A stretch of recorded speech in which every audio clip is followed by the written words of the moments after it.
to be productive if he can't read? If you have not already, please go back and watch that original video.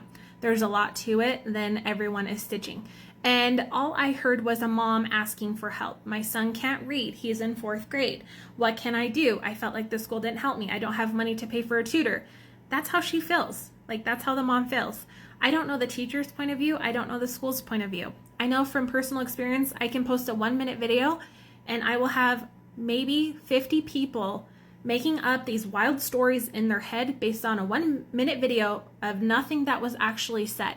So it's important to keep in mind everyone's opinion on this app, great, but take it with a grain of salt. So all I have to say is I don't know this child's situation, and I don't know the parent's situation, and I don't know all the teachers that worked with that child's situation.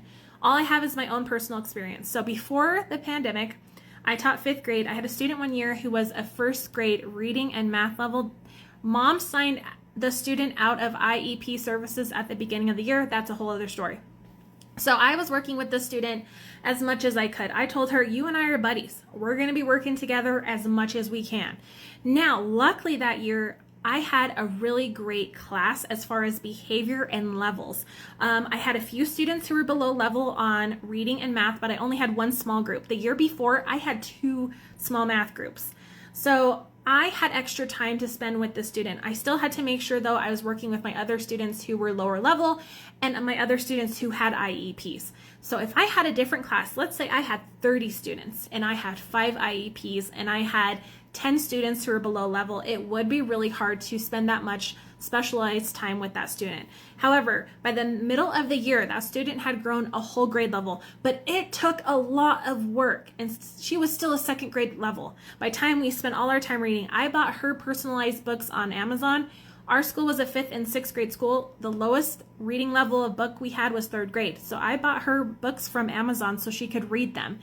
We worked really hard. Now, if a student is that far behind, it's going to take a lot of work to work with him. I would definitely say the student is going to need a lot of one-on-one time. A general education classroom where it's at a 4th grade level is not enough to support this child. So all I have to say is I'm not going to make up a bunch of stories about this situation, this parent, or the school until I have more facts.